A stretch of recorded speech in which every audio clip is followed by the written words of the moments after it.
போதையில வந்துட்டு மயிறு என்ன புண்டிக்கு அடிக்கிற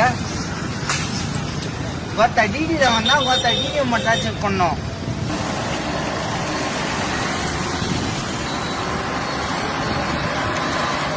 அப்படியேதான் உட்காருவேன்.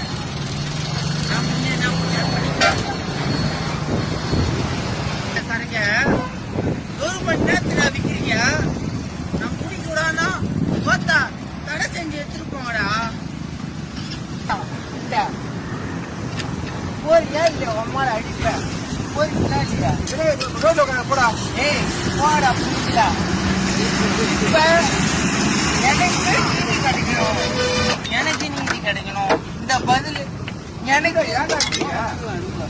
தேவை. நீ செத்துருவேனா? நான் சத்தியமா இப்ப வீட்டுல செத்துருவேனா? நான் செத்துருவேன். மேல போயிடும். உன் பேரு உன்னை ரெடி ஆச்சு விட்டுருவேன்.